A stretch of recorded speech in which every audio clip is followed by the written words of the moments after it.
Assalamualaikum warahmatullahi wabarakatuh. Kami dari kelompok 4 Praktikum Kimia Tanah, Program Studi Ilmu Tanah, Fakultas Pertanian, Universitas Sriwijaya. Di sini kami akan membahas materi mengenai bahan organik. Sebelum memasuki materi, izinkan kami memperkenalkan diri. Kami dari kelompok 4 terdiri atas 4 orang mahasiswa. Yang pertama Amalia Putri, yang kedua Debian Ramanda, yang ketiga Deni Akbar, dan yang terakhir Rizal Ramadan. Baiklah, kita langsung masuk ke materi mengenai pengertian bahan organik. Bahan organik itu ialah semua fraksi-fraksi bukan mineral yang berupa sisa-sisa tanaman yang telah terdekomposisi ataupun yang belum terdekomposisi secara langsung dan merupakan komponen penyusun tanah. Bahan organik tanah yaitu semua fraksi bukan mineral yang diikat oleh sisa-sisa tanaman yang terdapat di dalam tanah sebagai komponen penyusun tanah yang dinyatakan dalam bentuk persen.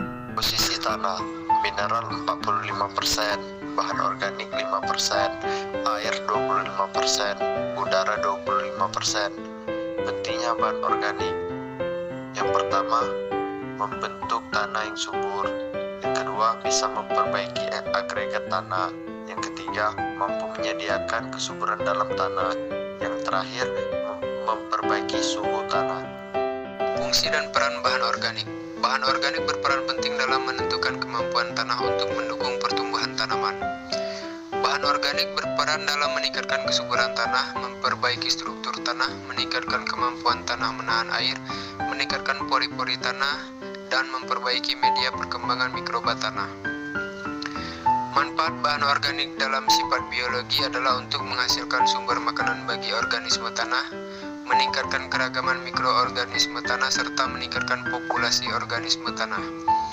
Dalam sifat fisika, bahan organik berperan untuk memperbaiki struktur tanah, meningkatkan daya menahan air, serta mempengaruhi warna tanah menjadi lebih gelap.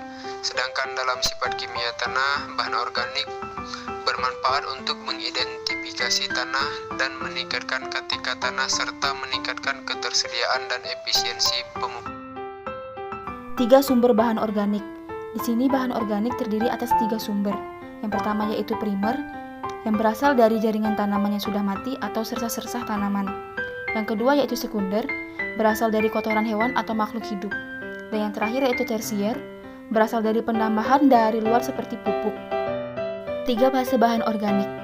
Nah, di sini komponen penyusun tanah terdiri atas 3 fase bahan organik. Yang pertama fase padat berupa mineral dan bahan organik, yang kedua fase cair berupa air, dan yang terakhir fase gas berupa udara. Dari ketiga fase tersebut, fase gas dan fase cair bersifat dinamis, tergantung kepada kondisi iklim serta tindakan pengolahan terhadap tanah. Perhitungan bahan organik. Dalam perhitungan bahan organik, yang pertama kita harus mencari persen C organik, yang dimana rumusnya 10 dikali 1 dikurang T per S dikali F. Persen BO sama dengan persen C organik dikali 1,724, yang dimana T merupakan titrasi dari T2 dikurang T1, S merupakan blanko, dan F mempunyai ketentuan atau ketetapan 0,78. Baiklah, sepertinya hanya itu yang bisa kami sampaikan. Kami ucapkan terima kasih dan wassalamualaikum warahmatullahi wabarakatuh.